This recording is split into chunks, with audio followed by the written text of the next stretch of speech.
you are going to share your screen and have full control. And we can start presentations. I think, yeah, Victoria, you are first. Please go ahead. You have like 15 minutes, but if you need additional two more additional minutes, it's fine. Okay, we're going to Yes. stop our camera and mute our microphones. Please go ahead. Is it the sound is good? Yes, we hear you Okay. wonderfully. You can. Okay, and you see my slides, of Yes. course. Yes. Okay, perfect. I can start. So first of all, welcome everybody, dear committee members and participants.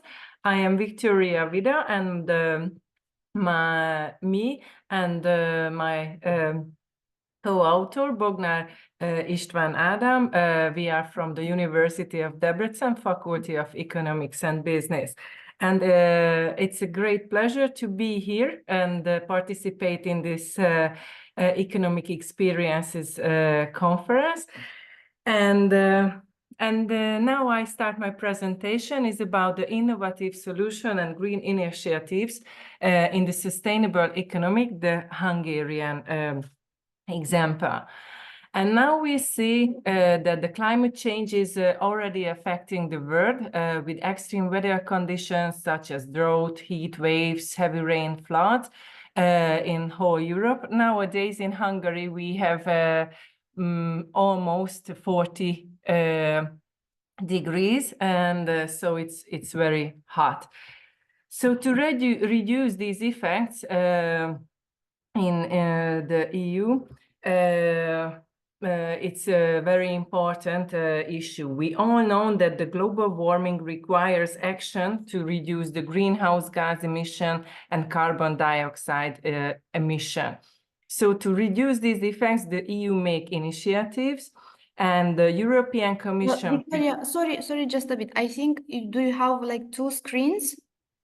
Yes. Your laptop, because we are seeing the first slide, and I think you already you moved. So yes, but yeah, if you want to share again. Sorry. Okay. Sorry to interrupt you, but yeah. Okay. The floor is yours again. Okay. Is it see about the introduction? Yeah, we see now the introduction. You are doing Okay. the entire PowerPoint. Yeah. Okay. If I put it in bigger, now you see the introduction. No, you have to reshare your screen. So stop sharing and share again. Not the screen, maybe if you already are in presenting mode, you will see an additional PowerPoint. Yeah, that's brilliant. Wonderful. Introduction. Okay. Yes. Okay. Sorry.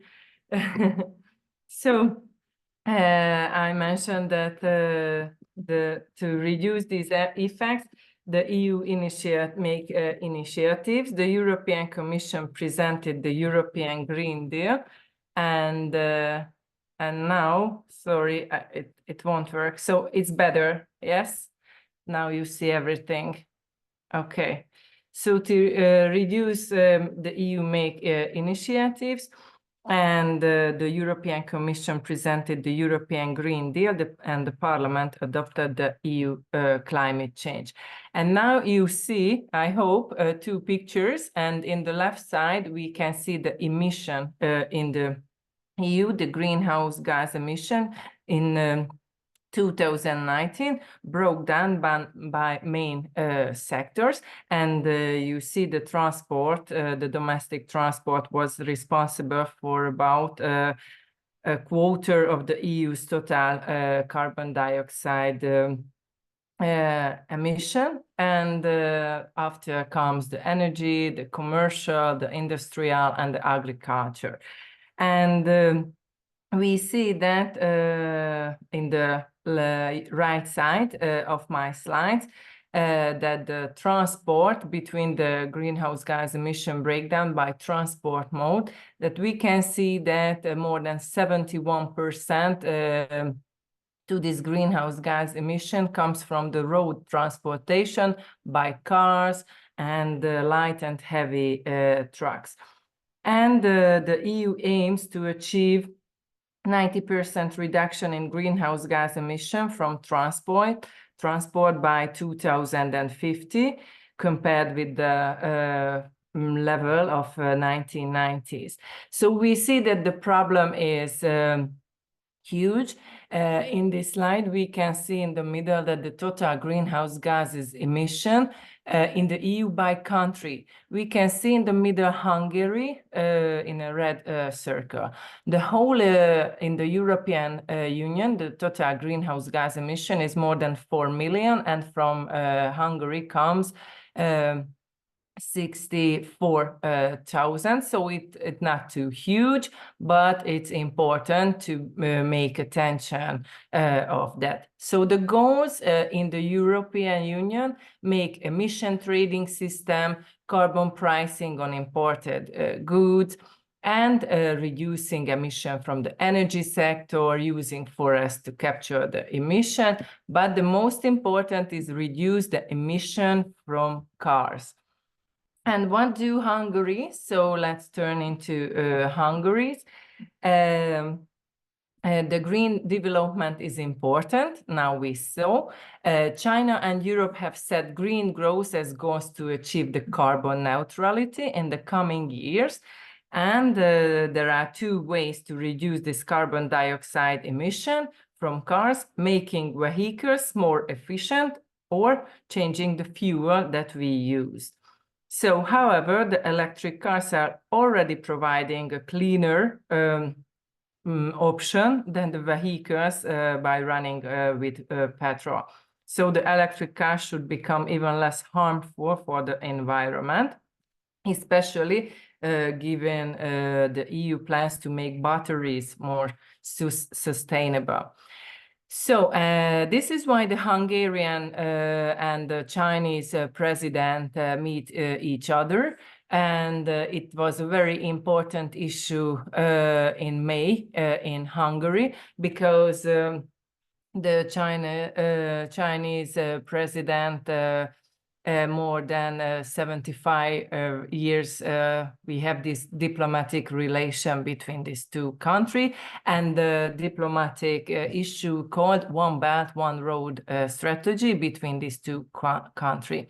And my research objective that is to make an overview of this current situation in this Hungary's green initiatives, and could it be China the right partner for Hungary's green transforming, and what kind of investments can be expected in the near future, which will promote Hungary's efforts to become carbon neutral. So the methodology was document analysis with different research methods, and we also reviewed international statistic database, European Union, Commission, Parliament website, publication, studies report, and so on. So let's see the results. First of all, numbers from the last 20 years between Hungary and China's relationship. The value of our trade is in 2004 was $3 billion, and nowadays is more than $12 billion. So it's quadrupled. The number of flights, so we can make transports and everything changes, transporting the good and everything. So this is why it's very important, the number of flights. This is increased 7-fold in the last 20 years. And the number of Chinese investment, in 2004, it was negligible. And nowadays we see that this is more than 6,400 billion Hungarian forint. So the most of these investment in Hungary came from China and Chinese companies. So in Budapest, in the 9th of May, I mentioned the Chinese president met the Hungary's prime minister, and in the One Belt, One Road strategy framework, they agreed and aligned with the parties, signing 18 important agreements. In very short, these are innovation laboratories, financial corporations promoting, it's very important, investment in green development, and cultural cooperation, tourism cooperation, and also in the green transmission part, the cooperation for the peaceful use of nuclear energy. And these are some export things, fresh cherries, cattle, cooperation between the Chinese and Hungarian enterprises, film, media, radio, television, newspaper agreements. But summarizing, what are the main elements, what important in the green development of Hungary? The construction of the Budapest bypass rail ring road, the high-speed rail ring from the airport to the center of Budapest, the development of charging network for electric cars, because in Hungary we haven't got too much charging network. Another construction, the safest and fastest border crossing between Hungary and Serbia, oil pipeline between these two countries, agricultural products for export, and nuclear developments to make electricity production more efficient. And in the discussion, we can see the mutual economic benefits. From China's point of view, we can see that Hungary is an opportunity that keeps the EU's door open. Hungary is a reliable trading partner, Hungary has excellent logistical location, and Hungary a new market for the Chinese company products, and we have a stable economy. From Hungary's point of view, we can mention that China offers a great opportunity to diversify our relations, and it's important that China's renewable energy sector is developing in a huge scale, and it can set a good example for Hungary, for us. And the Hungarian government is trying to be a link between the West and the East side of the world, and China is supporting Hungary playing a bigger role in the EU. And what does Hungary gain from this investment? Positive effects, the inflow capital, construction industry, supplier network strengthening, labor market effects, knowledge transfer. China and Hungary have a lot of gain from these bilateral relations, development, trade, education, or even tourism, long-term diplomatic relations, and we are a bridge, I mentioned, between the West and East. And continuing that, Hungary is Hungary's largest trading partner outside Europe is China. The first and the second largest non-EU investors, China, is in Hungary. We are the regional headquarters of the Bank of China and the Huawei Consumer Service, and Hungary has the largest number of Chinese export licenses in Central Europe. We have visa-free travel until the end of 2025, and I make it bold that the electric car company BYD and 3 Chinese electric battery manufacturers are building factories in Hungary. So it's very new and hot topic that we will have an electric car company and 3 electric battery company. So new researches and developments belong to this, and we will hopefully have a center of this innovation. So China can help, to answer my research question, China can help Hungary in its green transition in nuclear research and development and training cooperation. We can expand our charging network for electric cars and establishing a new electric car company. So with this, in Hungary, most of the cars will be greener, and it has less impact of our carbon dioxide emission. So hopefully we can reach our goal in the European, which is part of the European Green Deal, and we can reach the carbon neutrality. And the electric battery factories are needed because these are very important elements of the electric cars. And due to the global warming, it is necessary to do so that less greenhouse gases and less carbon dioxide enter in the air. So thank you for your attention, and I hope it was clear and understandable. And if you have questions, I can answer it. And thank you for your attention, and sorry for these technical problems. Thank you very much for your presentation. Who would like to ask any questions?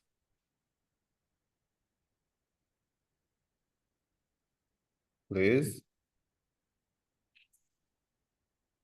I would have a more like a wondering for Victoria. What was the biggest challenge in developing this research? Complex. Doing my research with my colleague, it was hard to find real data and correct numbers, because it's hard to reach that because most of these numbers comes from the government, and we can search in government pages, and we cannot connecting these companies, BYD or some battery companies, because they are new, and it's a new topic for us in our research. But because these companies are new here, we decided that make a research topic about it. So now, to answer your question in very short, it was hard to reach these data and implementing it in a research, but we hope that in the future we have a stronger contact with the university, between the university and these companies, and with this we have more data and more researches in the future. Thank you very much for your response. Wish you good luck in your future research. Thank you very much. Thank you. Maybe there are another questions for Victoria. I have a question. Please. Okay. I'm just wondering, how do you see in general the relationship between Hungary and China?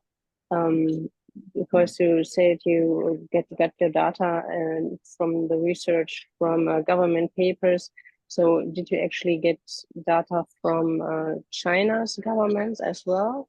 Because I mean, I'm from Germany, and it's like we see China a little bit difficult because of the political decision. Yeah, sorry. So just continue. Yeah. No. Thank you for the question. So it's very difficult. So in Hungary, get the data. So from China, we haven't got concrete data. We have I have this slide that the past 20 years in numbers, and we have this and these agreements. But the Chinese government, we try to translate it and get these data. From September, we have a Chinese PhD student, so we hope that she can help us to reach more data from the Chinese government. Oh, okay. Thank you for your answer. Thank you. Thank you. Thank you both. If there are any other questions. Okay, the following presenter is Roxana Maria Barb. Yes, hello. Hello. Could you turn on the camera, please, if you would like to? The presentation is entitled Leveraging Eco-Innovation in Building Green Products, Practical Examples from Organizations. Great, please, you can share the screen. Yes. Thank you for turning on the camera.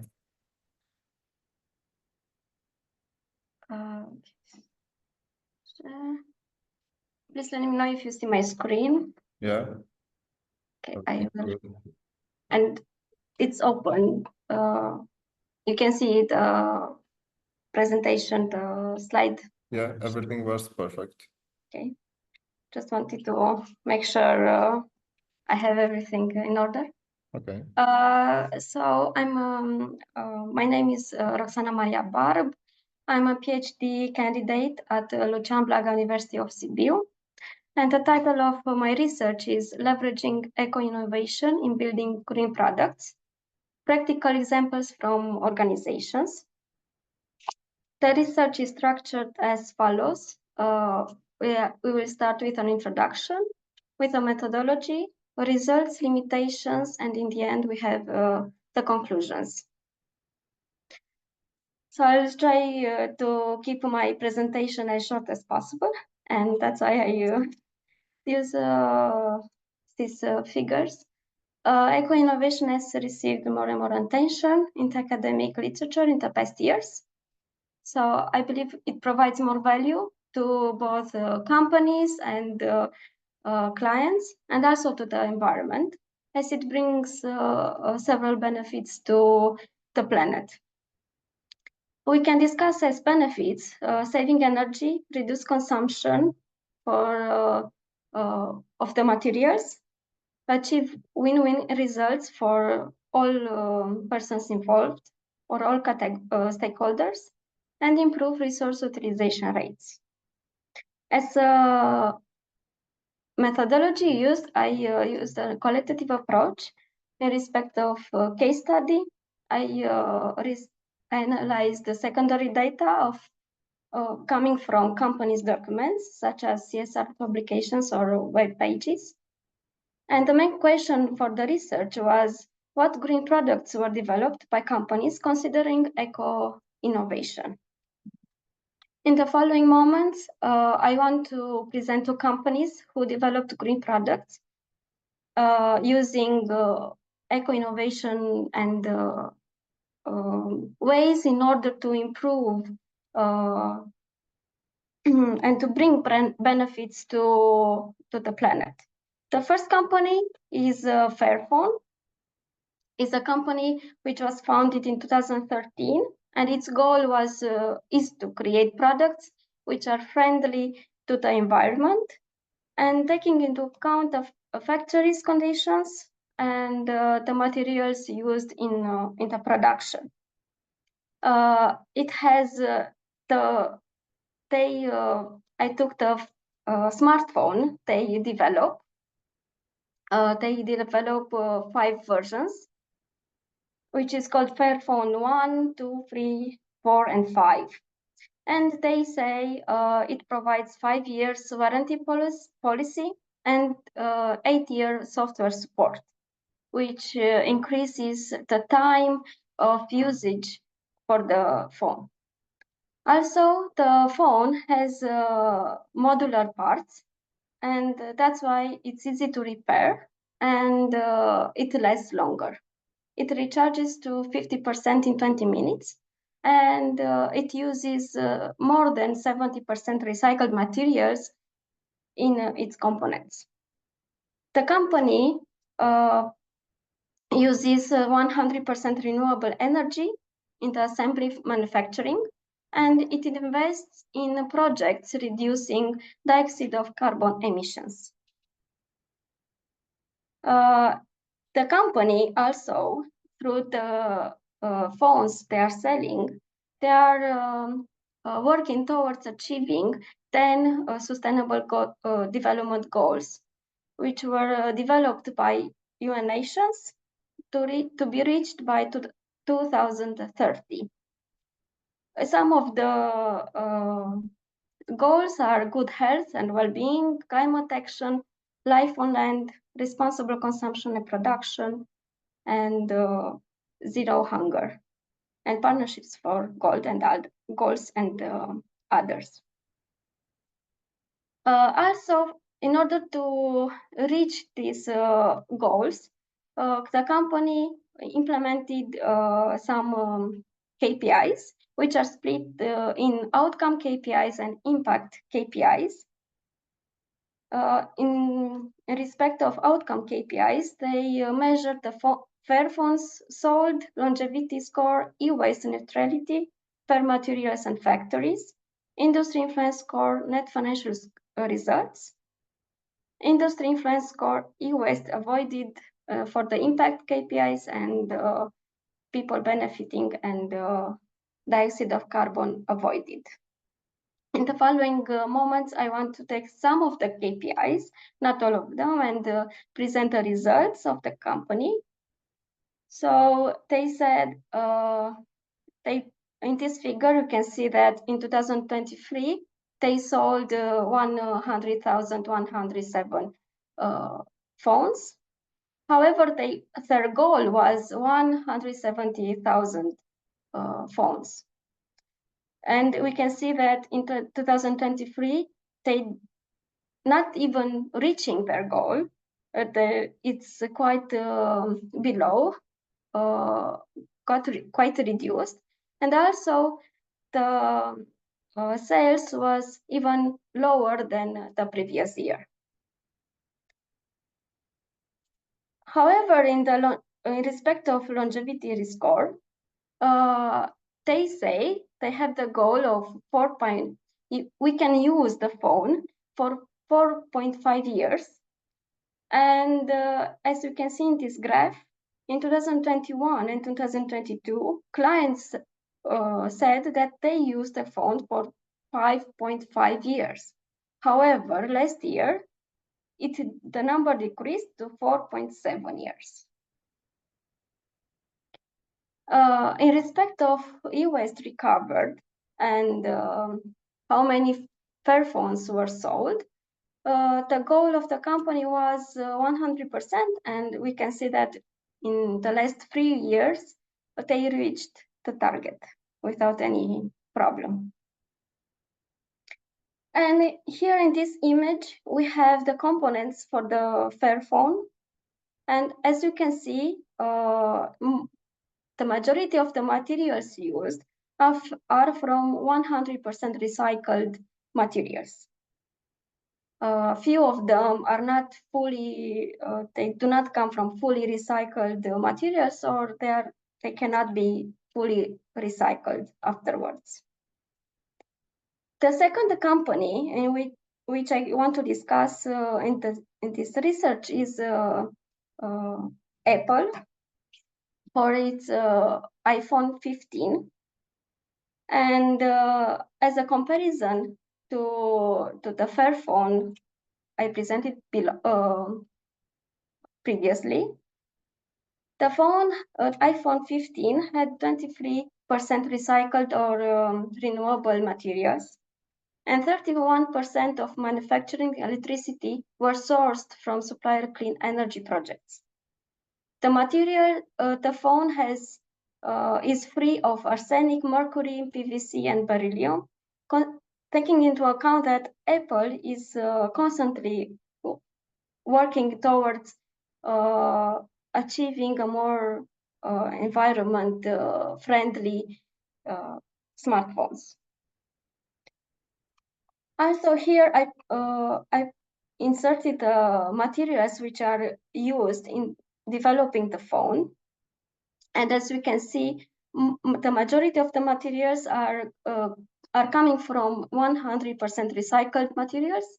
Only aluminum, tungsten, and plastic, they are not fully coming from recycled materials, or they cannot be fully recycled afterwards.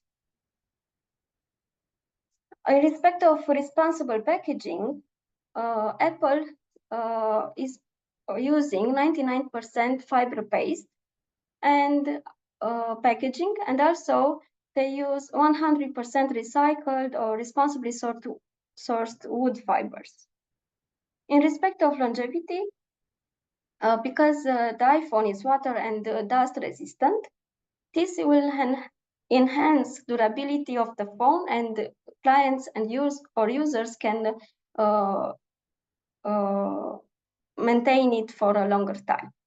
They also have a program in which whenever you don't want to use your iPhone anymore and you want to buy a new phone, you can take it back and they can recycle parts of the phone.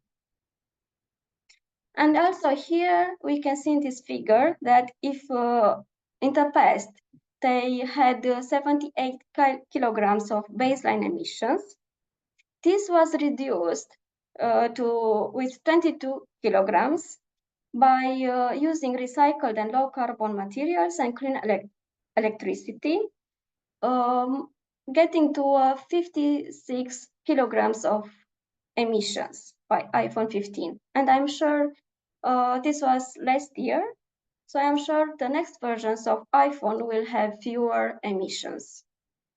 As we know, a lot of dioxide of carbon is emitted while developing the phones and also afterwards when using it.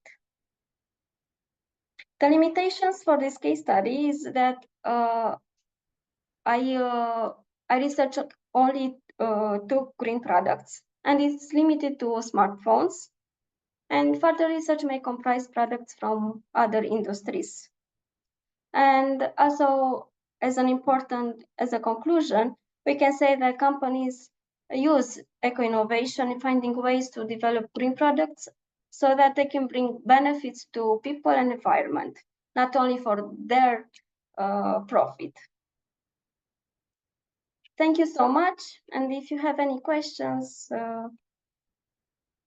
yes, I'm available to respond.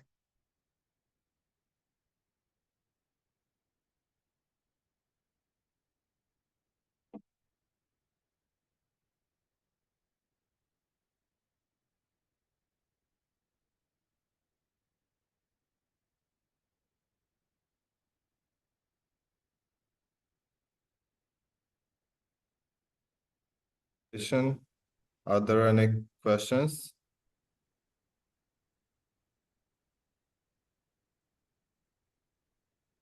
Please, do you have questions for Roxana? I will have a question. I saw that the sales goal for Fairphone wasn't achieved in 2023. Yes. What would be the main cause of this situation? Have you investigated it or? Yeah, truly, I didn't investigate Maybe too much on this respect, but yes. What do you think? What would be the main cause? Why the sales even dropped in 2023? Maybe the features of the phone weren't so technologized or didn't keep up with a new technology on the market. Okay. Thank you very much. Thank you. Are there any other questions?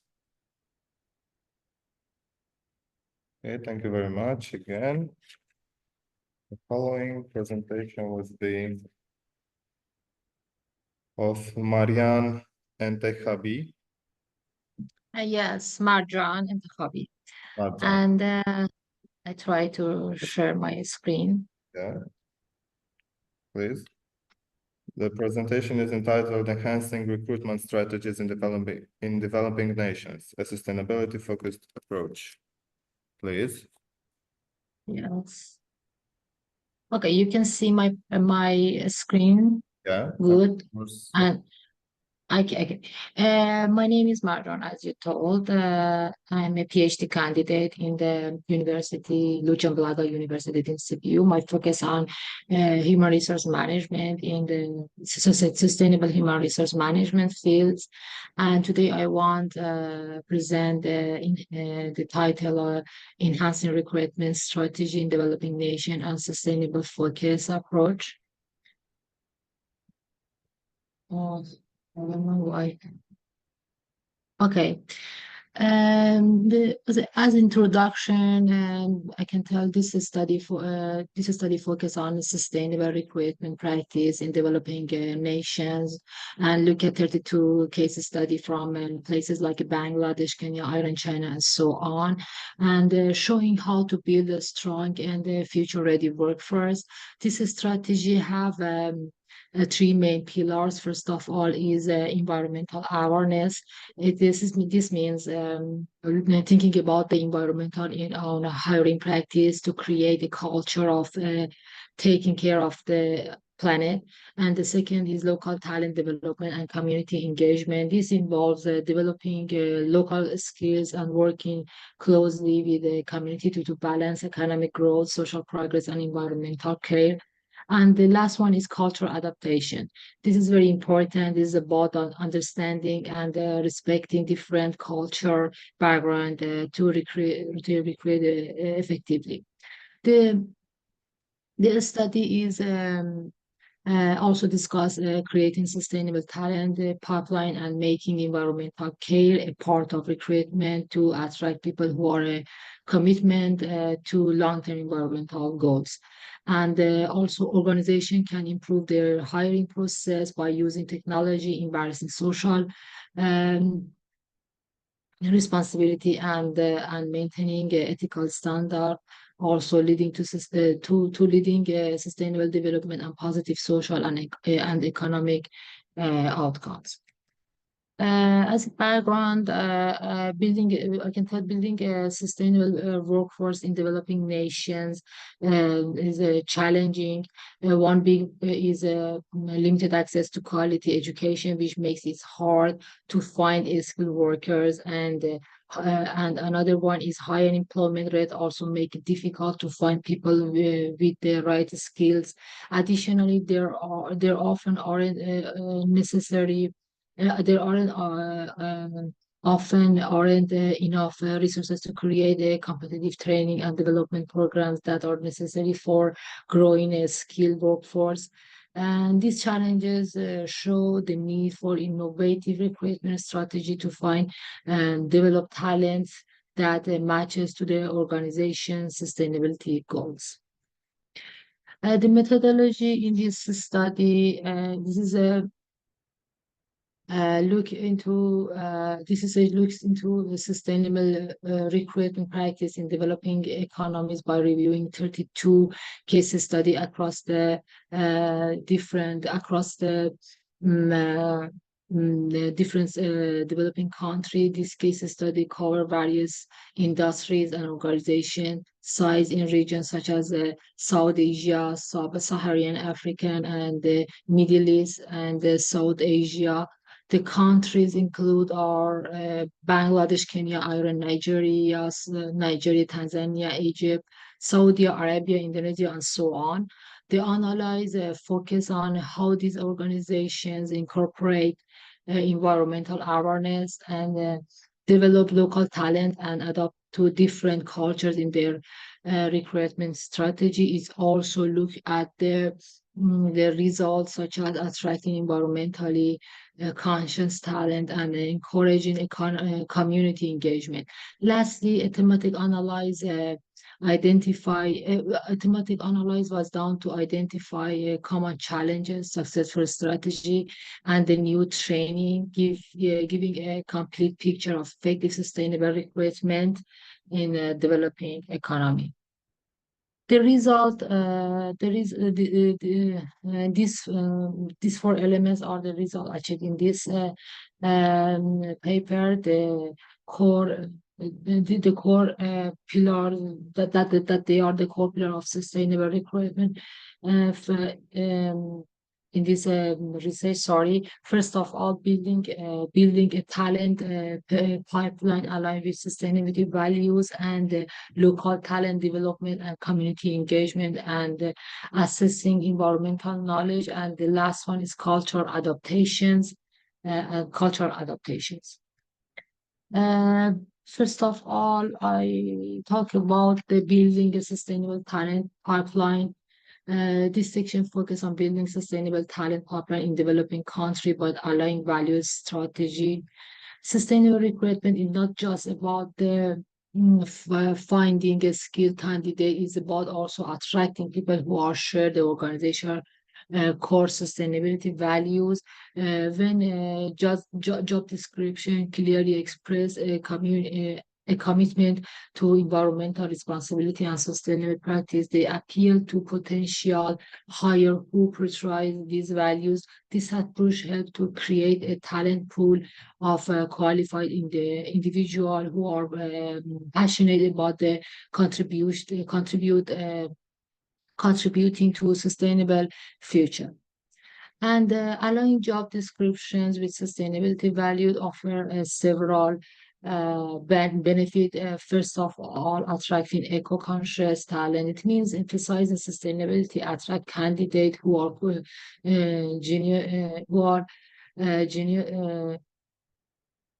genuinely interested in the organization's mission, creating a motive and workforce.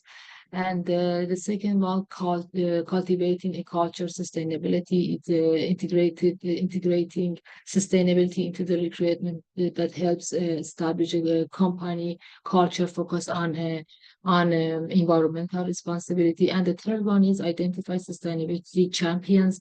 It's value aligned job description, draw candidate with strong environmental awareness, which is crucial for driving positive change within the organization. The sustainable recruitment goes behind just environmental efforts. Is requires strong commitment to community well-being. Case study shows powerful impact of investing in local talent and engaging with the community. This section discusses the benefits, challenges, and innovative strategy that create a win-win situation for organizations, community, and the environment. And the training, the local workforce in green skill has many advantage. Developing a skill local workforce in green skills has many advantages. Developing a skilled local talent pool for green jobs reduce the need for outside consultant, which save money. Working with local vocational training institution use existing resources and expertise, making the programs more effective and increasing community participation. Additionally, teaching green skill to local population give them a sense of ownership, and this is very important. And in the project, this empowered workforce can then promote sustainable practices within the community, leading to long-term environmental and economic benefits for the regions and also for the companies.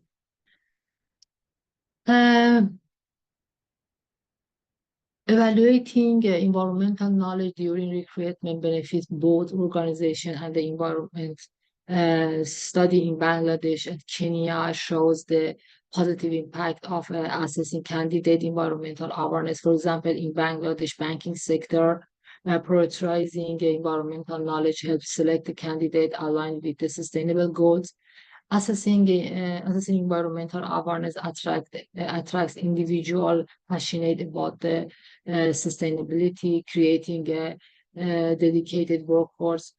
Imagine a team eager to contribute to a greener future, and integrating environmental awareness into recruitment, promote a sustainable company culture, emphasize eco-conscious practice through the organization. New hires enthusiastic about the sustainability can drive positive change within the company. This approach also identify potential sustainability leaders early on who can lead the environmental initiative for a sustainable future. Defining relevant environmental knowledge specific to industry needs and developing a standardized assessment method ensure fairness in interviews.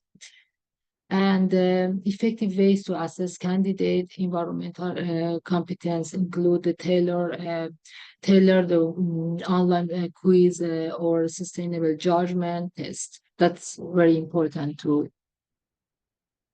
And about the cultural sustainable recruitment in developing nation necessitates not just a focus on environmental awareness and the local talent development, but also deep understanding of the culture of nonsense. This is important. The part studied by Raham and Hassan in the Bangladesh, Sharma and Agrawal, and in India, Farghali, and in Egypt, all of these emphasize the importance of adopting a sustainable human resource management practice to local cultural context. Some key challenges associated with the cultural adaptation in sustainable recruitment are first diverse cultural landscape. It means developing countries often encompass a rich tapestry of culture, tradition, and values. And the second one, in a one size fit all approach to cultural adaptation isn't won't work there. And the last one, in organization need to be flexible and tailor recruitment strategy to a specific region for or communities within the in a country. And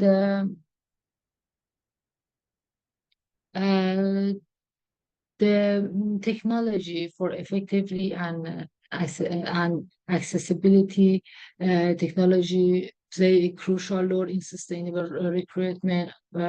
Online tools and mobile access expand your talent pool globally and reduce environmental impact and overcome infrastructure limitation. So should explore the strategy to bridge digital divide and ensure data security in this matter.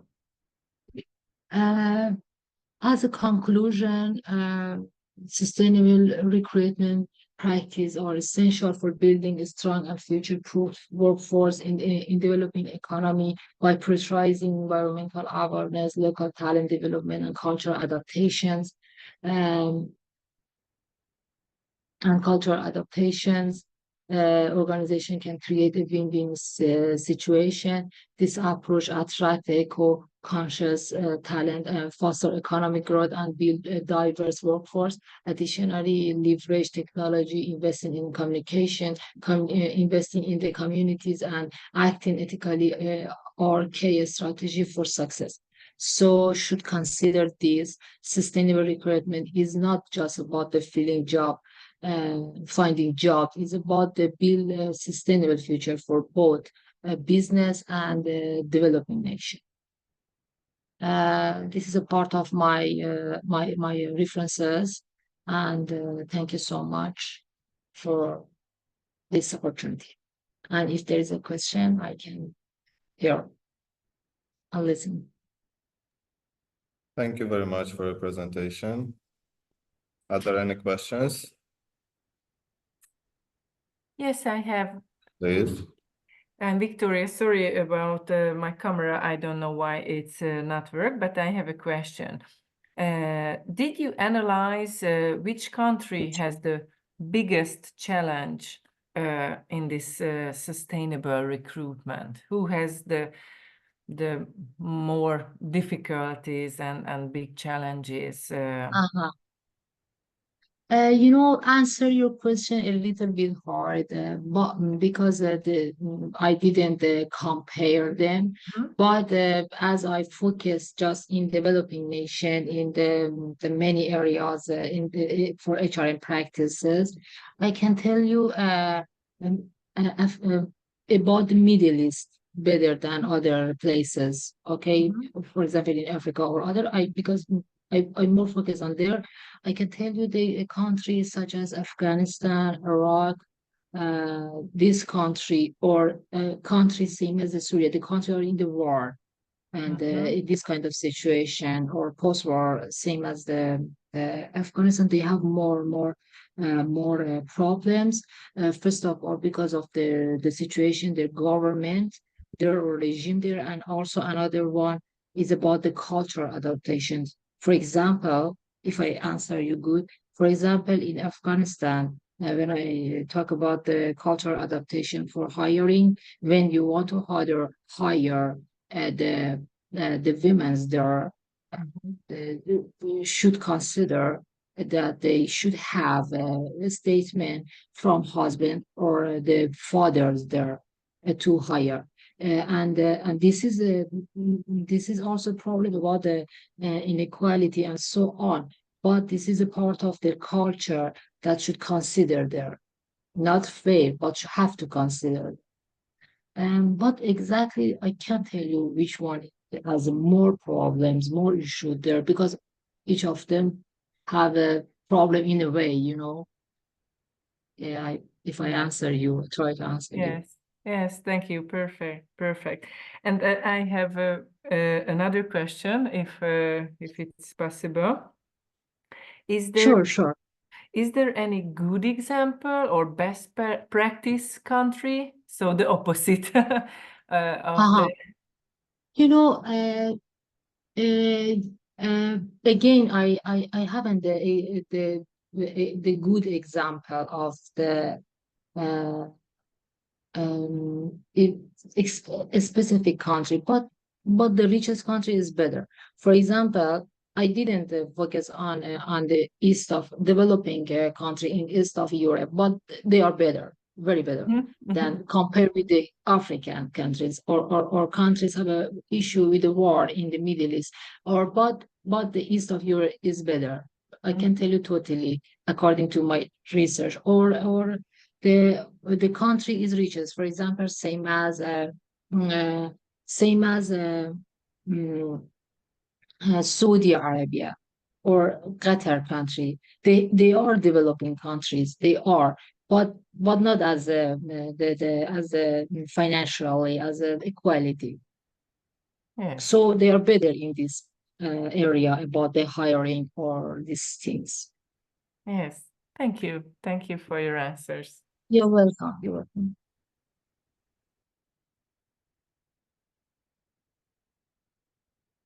Thank you everyone to listen. Thank you very much. Are there any other questions?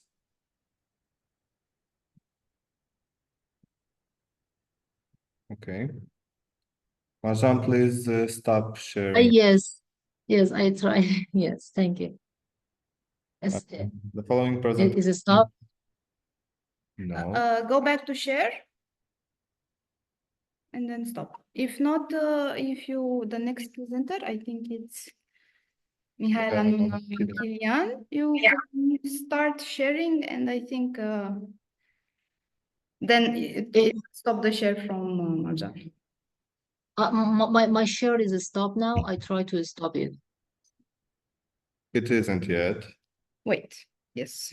Oh, I'm sorry. Don't worry, It's okay. I override you. Okay. Now I'm sorry. Don't worry, it's fine, it's fine. Now we invite the next presenter. Mihaela Nona, are you here with us? It's a good moment. Yeah. Yes. Can you see? Yes. Hello. Kindly share Oh, your screen. okay. I'm trying to share it. Yes. Do you see it? Yes, wonderful. Okay, let's see if it can do this. No. Okay. Hello, my name is Mihaela Nonachilian, and I'm a senior researcher at the Institute for Economic Forecasting of the Romanian Academy from Bucharest. And I will presenting the paper Livability in the Northeast region of Romania, how deep the gaps among municipalities, villages and cities are. It is a paper written with... Sorry, just a moment. You put it in presentation mode, or we Yes, I tried to. It's not working at me. So first you have to put it in presenting mode. I will stop now your sharing, so you can go back. Okay. So first go make it in presenting mode. So Okay, in my okay. Share. Okay. Yeah. Okay. Yes. Yes, but how I'm doing now, I cannot stop. No. Escape. No. Don't worry, take your time. So sometimes it's just one click away. Yes. If you want, we now see the PowerPoint file. Just a moment. And Can you see it now? yes. Yeah. Okay. Now it's perfect. Much better. Okay, okay. Yeah. Okay. So it's a paper written with my colleagues Marioara Iordan, Dana Ioana Țapu, Vanessa Madalina Teodorescu, and Gabriela Ciurariu from the Polytechnical University Gheorghe Asaki from Iași. There are more authors than in your program, because I have practically collapsed two papers that I had intended to present, but when okay, probably something happened when I made the registration, only one appeared. No problem. So let's start. Brief introduction about what is livability. It's a very complex and very large, okay, it's large term, generally describing a framework condition for a decent lives for all inhabitants, places, regions, communities, countries, and so on. In it, there are various definitions that relate to livability to local community well-being, physical attributes of specific location, social life, sustainability, and resilience. Among the dimensions factors of livability, we can find physical place, housing, lodging, transport, water, economic, local economy, business structure, employability, social framework, health and education amenities, social inclusion, demographical feature, aging, especially internal and external migration, also gender issues, environmental characteristic, pollution, natural resource depletion, protected areas, and natural hazard, most important in recent years, and also cultural aspects like ethnic diversity, cultural heritage, and so on. Worldwide international organization, university research teams, and dedicated web platforms, and so on, compute different kinds of aggregate composite indicators based on objectives, but also subjective indicators, and I have listed a few here. Also from the Northeast, I can mention here that from the Northeast region, I could find Iași in many analyses, ranking in the, let's say, the last third of the rankings usually. But in some years there were progress. It also depends on the on the information that it backs such indices. Such results reveal trends on usually on short-term periods, but more detailed factor level analysis may highlight problem areas that require policy interventions for a longer time, such public health, infrastructure, quality of economic environment, the ability to retain people and talents, and the impact of aging, and I can add here impact of natural hazards. Next. In the case of Romania, there are some challenges I have mentioned also. Bucharest is usually mostly included in some world livability rankings, but also its main city, Cluj-Napoca, Timișoara, and Iași. Our approach is differs from that it uses it attacks livability at regional and sub-regional levels and by residential areas, and we divide it here in county residence municipalities, other smaller municipalities, towns, and commune as aggregates of villages, and we made an exercise on the Northeast region and its counties. We used the statistical data that are currently available at the level of locality, of places, administrative places. but we could not include all the indices. Some of them, yes, they may be computed, for example, about some infrastructure, water consumption per capita or so on, but others, they can be, must be refined, and others can be found in very disparate databases, so it's still a work in progress. So our work approaches livability, as I said, by types of locations, via some of its main dimensions, referring to employability and housing. We intend to refine the infrastructure, especially, and also education, and to add them, and also by indicators hinting at possible attractiveness from individual and social point of view. When we used indicators on marriage and newborns, changes of location, and on tourism. So we consider livability of municipalities, towns, and communes in the Northeast region in terms of places where one may have a home, and we used as indicators building permits for residential building and number of finished lodgings. At the conclusion, I'll insist on this later.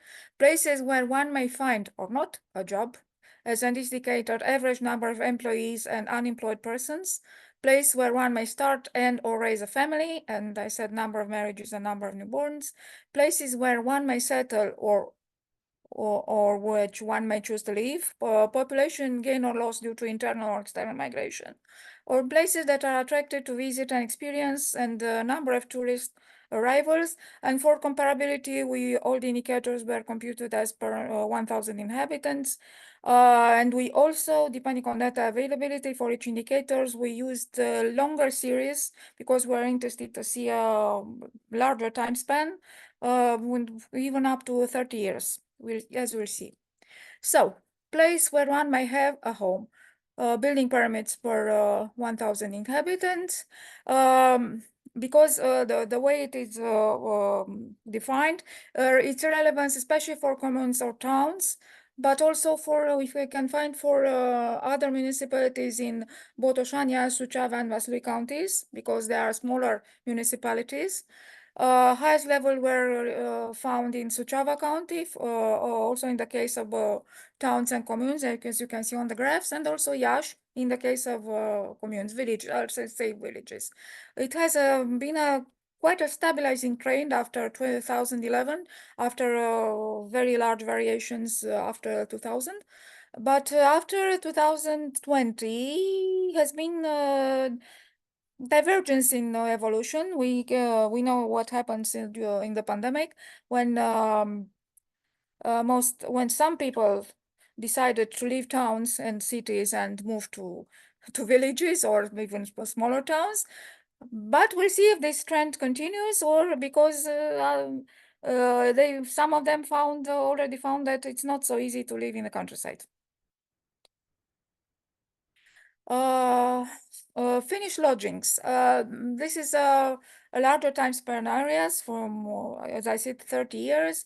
We also see after 2013, mostly stabilizing and converging trend in towns in all the counties, but not in communes. And we see large variations and large differences among the counties. Suceava County, especially in what regards the villages, shows the most variation, but also Iași, especially in the last few years. Okay, this is indicate finished lodgings is you can finish lodging after even in 10 years or 20 years after all. But it still gives a hint about the development, or let's say urban development, the local in every places. Communes and, as I say, villages are here considered aggregated, but at individual data, there are extremely large variation, and they will be they need to be further analyzed according to also to other criteria. Places where one may find or not a job, employability, number of employees. We see what happened. The trend was downward, though converging for county residence municipalities in other municipalities. And pandemic influenced a little bit, but not so very much. The largest drop was seen in Vaslui, the town of Vaslui. In small towns, we see almost a flat evolution after 2011, but not in communes where we could see a kind of recovery. And this is a good indicator, is a good development. But this has to be analyzed in connection with what is called rural entrepreneurship. And unfortunate data on rural entrepreneurship are, as I said, are found in very disparate the databases, and it's still it's a large amount of work to be done only to find them. As regards the number unemployed people, we have as a time span for 13 years. We see that has been a decline. It's in all also in all types of localities. We presented here only what happened in towns and in communes. Still, in towns and in communes is still a larger number of unemployed registered people per 1,000 inhabitants. We see in Suceava and Vaslui, for example, for towns, and in Vaslui for communes. So smaller towns and communes are not so still. There are still too many. There are still many unemployed people, and when you analyze by each village or each small town, you surely find unemployment pockets that lead to poverty pockets. What happened with newborns? The number of newborns are declining in all the counties and in all the types of places in the Northeast region. But this is a general trend in all the country. It's the general trend of overall trend of declining fertility rates. That it's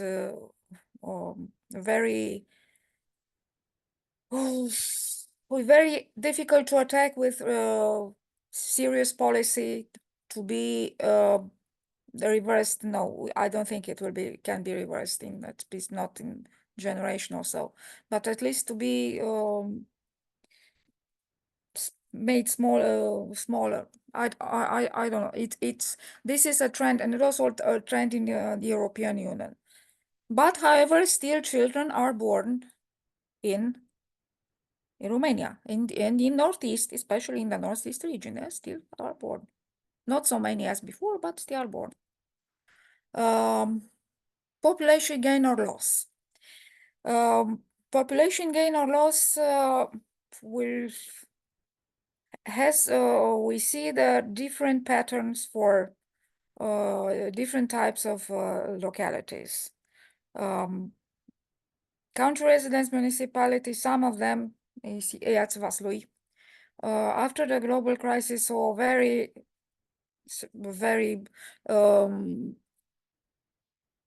strange patterns, I can say. We have to investigate what happened there.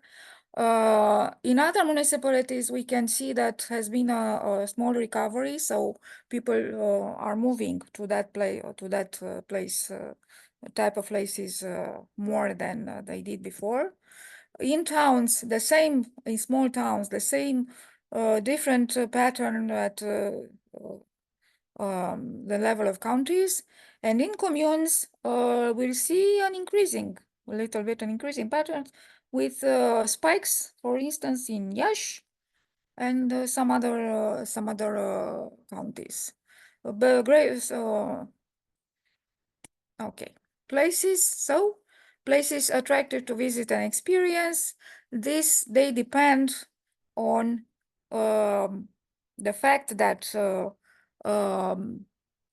the respective locations are placed in nationally or internationally renowned tourist areas, and this is very, very visible. And also in the case of the county residence municipalities, where we can see that the highest levels were in the Iași and Suceava. In other municipality where we see Suceava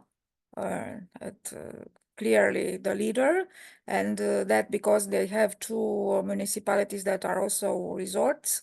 That means Vatra Dornei and Câmpulung. In small towns, the same pattern. In this case, we have three counties, Bacău, Neamț, and Suceava, with the same pattern, because they also have some smaller towns are also spa resorts. It's Bacău, it's Slănic Moldova. In Suceava, you have also a few, and so on, and also in communes, in villages. The same is the same situation, especially in Neamț it is visible, and also in Suceava. In Neamț we have that a village that it's Durau. This indicator, number of tourist arrivals per 1,000 inhabitants, or number of nights spent in accommodation per 100 inhabitants, also figures as when speaking about touristic pressure upon population.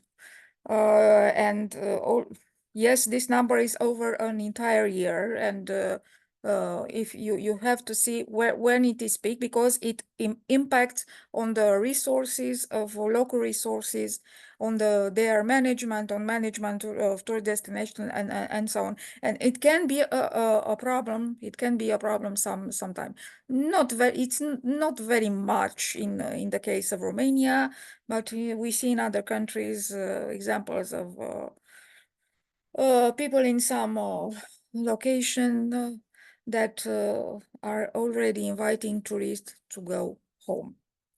So, some overall conclusions and some proposed topic of research. As we saw, significant inter and intra-county and intra-types of residential area differences, and when we take them individually, they are even larger.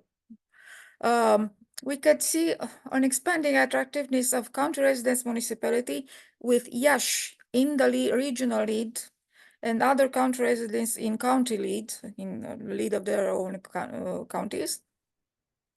To some extent, we noticed a worsening livability of county residence municipalities. We speak mostly about Vaslui. We see a weaker performance of smaller municipalities and of towns, especially in terms of employment, unfortunately. And this is a conclusion that we also found, a finding that is also visible in other regions. We made this type of exercise years ago for other regions, and the conclusion was, I'm afraid, the same. We saw improving livability of communes, of rural areas, even better, who fared even better in some respect than smaller towns. Vaslui per country is a problem in this respect in the region. Also, we noticed already the need to introduce indicators on education, but not only on amenities because we can find them, but the quality of education, also on health, local infrastructure, environment, also on digital performance and indicators on digital performance, on digital connectivity, especially in rural areas. Tell me where to find them. There is need to differentiate the types of residential areas in relation to the main region transport infrastructure and by a radius distance to a core urban center and along areas of sorry. We need to differentiate indicators including information on specific livability dimensions on county or local instance, for instance, tourism and agricultural activities. And I'm afraid we need to introduce indicators on the impact of natural hazard, local natural hazard, especially we speak of drought and also on of floods. Also, we need to replace missing indicators with other relevant and available information if possible.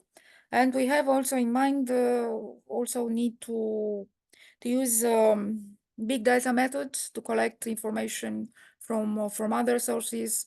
For instance, indicators on the prices of lodgings that are dedicated persons for that, and they need specific interrogation methods.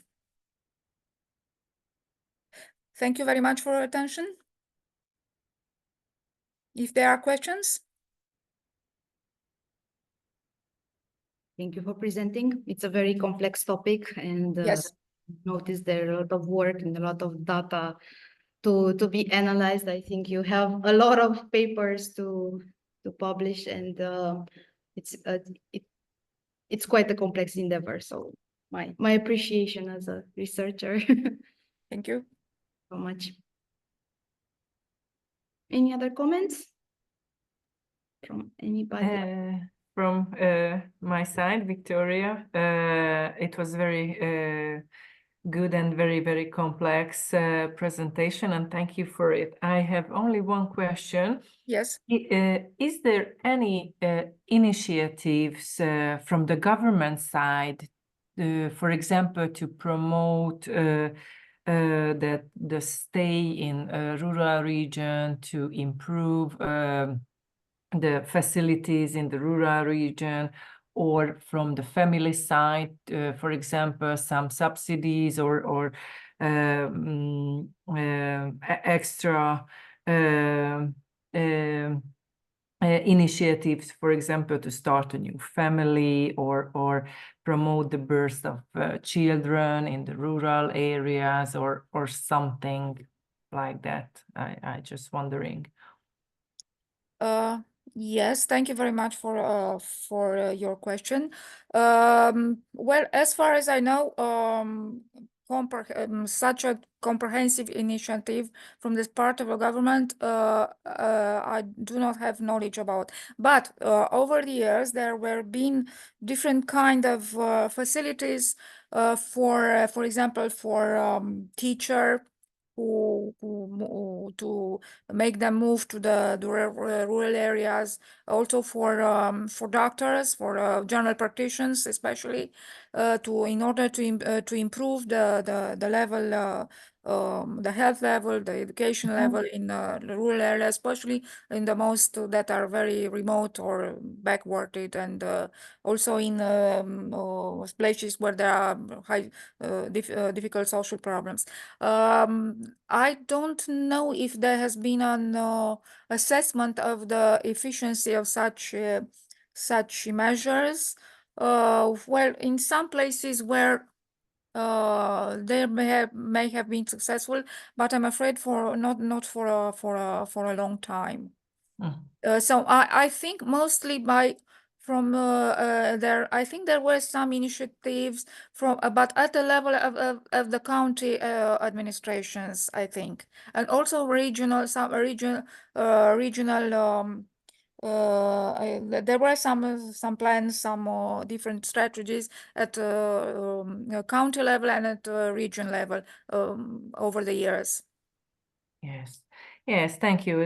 This is perfect because in Hungary we have the same problems in the countryside or in general. Yes, thank you for your answer and Thank you. your presentation. If I may, Victoria, about the government trickier with problems, but I can tell you that I know of a nationwide program designed by an NGO that is actually supporting young teachers to move to the countryside and supplements their income with a specific amount. So they get the salaries to the countryside, but get additional money as a stimulus to move there at least for 3 years. They assume that after 3 years you kind of really know if you are going to stay there or not. So the government maybe not, but some other people are really trying to solve the problem. So yes, thank you. This is a great initiative. Yes, I forgot to mention that from the government or NGO side, but thank you for your prepared answer. And I think this is a very great initiative. We haven't got it in Hungary. I think it's very good, for example, to get some practice and see different sides from the education, so for the teacher and of course for the living. Thank you. I can send you their website. The initiative is called Teach for Romania. Okay, thank you. Kind of easy. Teach sounds. Thank you for it. Thank you so much. Now we can invite Daniel. Daniel, I hope you are ready to go. Hello, Feel I'm free. here. Enjoy your presentation. Yes, in a moment, please. Yes, just start the presentation and then share, okay? Yes, of course. I know from like an inside that it's one of the first presentation of Daniel, so. Yes, this is true. This is going to be fantastic, don't worry. Thank you for starting my emotions. No, that was not the point. At least I hope they're going to be good emotions, positive. Hope so. We have so much faith in you, and we know that Thank you. will be time. I tried to copy your copy. I tried to make some kind of sea, but it's more like mountains. So this is my presentation. I am an independent researcher, but next year I want to try to candidate to a PhD in economics. And I'm passionate about education, spirituality. So I tried to link them together. And my presentation is about the role and impact of social entrepreneurship with a case study for Saint Dumitru Mavrogen Kindergarten. I have a little introduction here, contents. So there are introduction, purpose, literature review, methodology, case study, and some conclusions. I don't want to bother you, so I try to short it. And the most important about my presentation is the role and the impact of social entrepreneurship. And there are some bullets here. The role is addressing social needs, driving innovation, empowering communities, creating sustainable change, inspiring others. And the impact is a little resume can be improved social well-being, environmental sustainability, economic growth, innovation and progress, systemic change.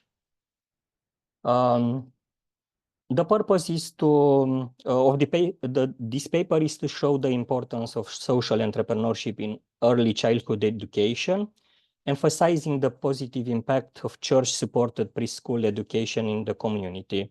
And I hope this paper illustrates the transformative potential of social entrepreneurship and pleads for its continued support and development to address some of society's most pressing issues. I try to research a lot of books. For the moment, I found only 4. 2 of them are here illustrated, and 2 others will be 2 others and more, but in Romanian, will be illustrated in my my paper for the journal. The last of them are Yunus, you know, and I like at Yunus and Deeds, I like the way that they defined the social entrepreneurship with those principles. I think that Yunus have around 7 principles, and one of them is make it with joy.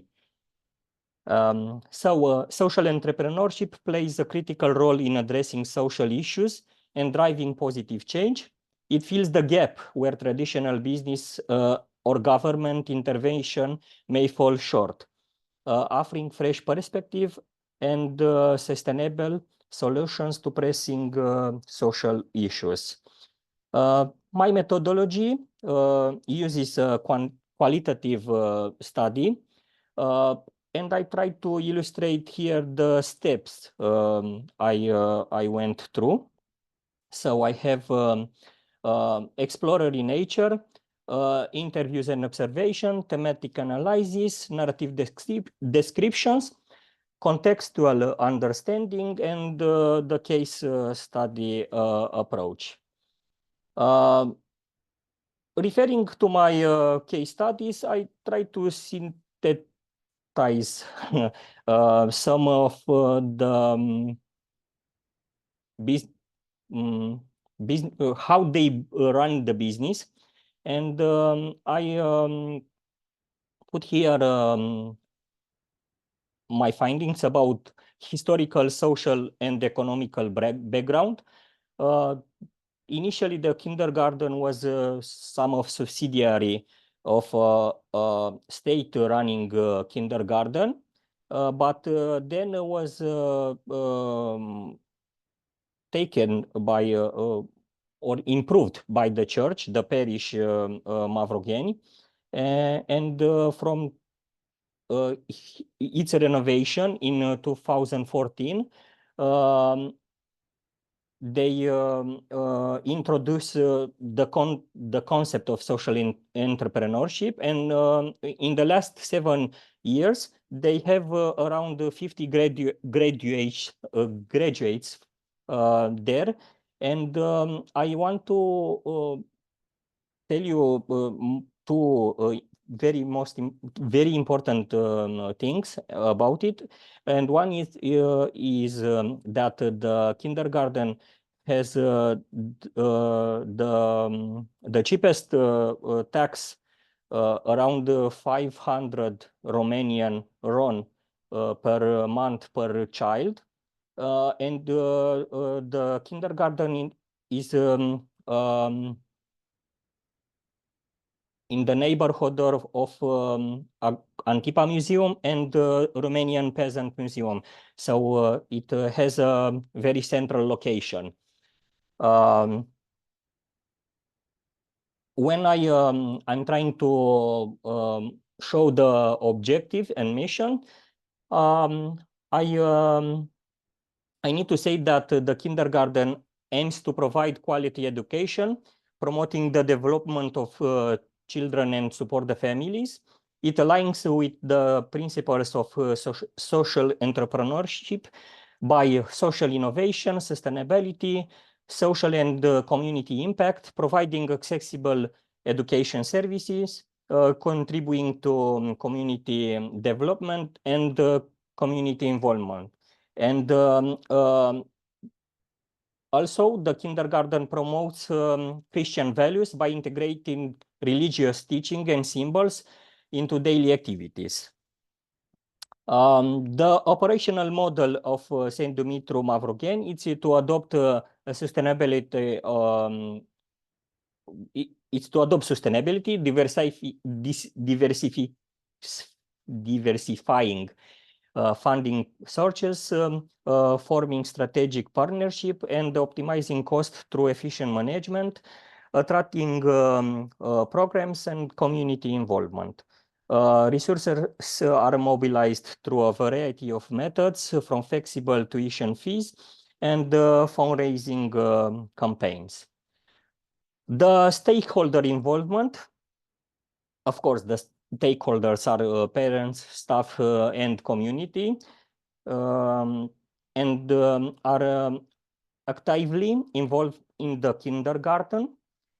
Parents participate in the events and make decisions. Staff are continuously trained, and the community contributes to as volunteers and sponsors. The church, also Romanian Orthodox Church, plays a crucial role, offering spiritual and moral support, mobilizing volunteers, and providing financial and material resources.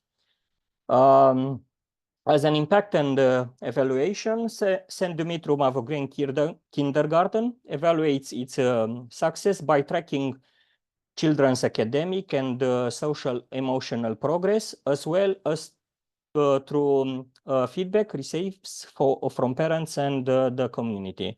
The kindergarten also analyzes its social and economic impact, including the community involvements.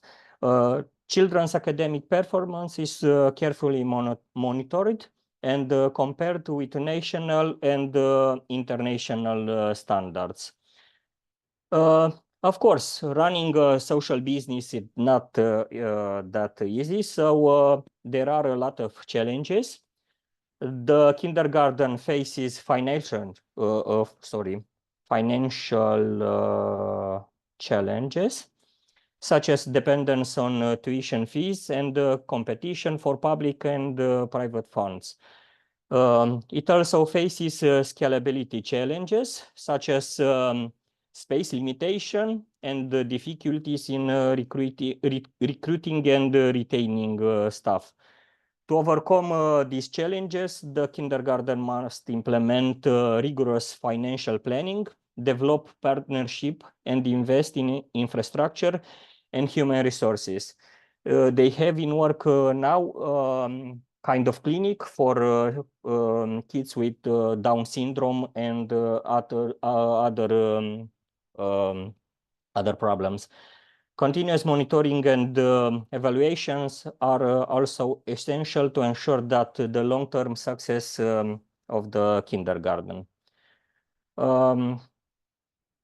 In our findings, we have some recommendation for the ones which try to start a social kindergarten business or try this social entrepreneurship in early childhood education, and some future perspectives. To initiate similar projects, organizations must analyze community needs, so develop a solid plan, of course, and establish partnerships.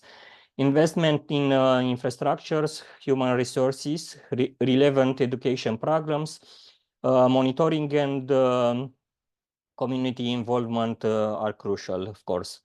Lessons learned includes the importance of cultural values, community involvement, rigorous financial planning, adaptability, and impact monitoring. Future plans include expanding capacity, updating infrastructures, developing programs and services, increase the quality of staff, and ensuring financial sustainability. Long-term sustainability can be ensured through income diversification, financial planning, effective resources management, staff development, strategic partnership, adaptability, and impact monitoring. Short conclusions. The kindergarten St. Dumitru Mavrogen serves a diverse community, providing accessibility, education, and promoting Christian values. It operates a sustainable model with the active involvement of stakeholders and the church. The nursery evaluates success by tracking children's progress and community feedback. Financial and scalability challenges are addressed through planning, partnership, and investment. Lessons learned are important of the cultural values, community involvement, financial planning, adaptability and impact monitoring. Future plans include expanding capacity, upgrading infrastructure, developing programs, and ensuring financial sustainability. Long-term sustainability can be ensured through income and other of them. Thank you very much. Wonderful. Thank you. The emotions were on the right side until the end. It's okay. It's you hope the next time will be better. Don't worry. Every time it's getting better. I personally congratulate you for taking on this endeavor. I know I am passionate about research, but I know it's not an easy field. And maybe you can share with us why are you doing this? What's your passion for research? Maybe because maybe some of us are long time in the in this business, and from time to time it's so nice to hear a young voice, if I may say so, to share insights about the early starts. Okay, so I have 38 years. I have a young daughter, and I think that to me, I can give her a good example. The pandemic changed some of our, I don't know, perspectives. And in 2019 or 20, I don't know, 20, I started to run a master.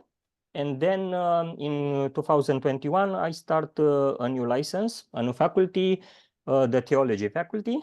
And well, I'm now in the third year. Next year, I will sustain my license, and God knows, or God help me, I am trying to be a priest, and trying to show that the word and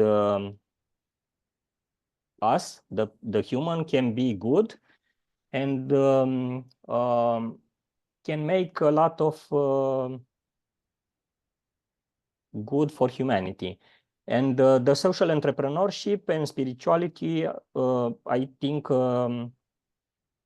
that both can be a good trigger for this. Wonderful. Thank you so much. I think it's a wonderful wrapping up, like on the discussion, because we started with sustainability, looking towards the future, the importance of education. So from the room, anybody that has another comments, or we can wrap up the session? No, if I have a chance to congratulate to Daniel and his future plans.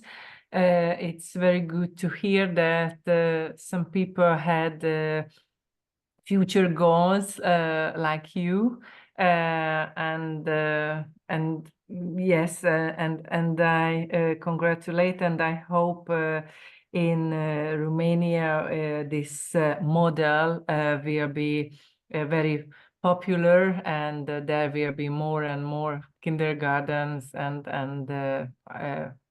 schools or something to promote these values, and congratulate to your future studies and goals. That's all. Thank you. Thank you, Victoria. I want only to complete that the first schools in Romania were around the church, if we all know, and I think that one of them was to Sibiu, around Andrei Șaguna and others in Moldova, and now the Romanian Orthodox Church have a lot of social initiatives, but there are some precepts in Holy Bible that if you want to do something good, don't tell to anybody. Just do it. Yeah. Just do it. Yes, Thank do you. it with joy. Thank you. Thank you. Dear all, thank you so much for attending this session. I think I hope the discussions were valuable to you. Of course, we find value that's relevant for us, and the journey, I think, just begins. We are going to break for lunch, and I am not sure. I think the other session is quite advanced. Some of the participants have not joined, maybe due to some other issues. They're not physically here. And yeah, I think we're going to wrap up now the online discussions. I will see if after lunch we have participants. If not, thank you all. I really congratulate you. I'm really happy that you are here with us today. I hope you felt somehow the atmosphere. I don't know how you heard from the opening ceremony, if it was all good from your side. If you have feedback, please let us know, write to us, anything that's necessary. So it's just a short goodbye, not a farewell.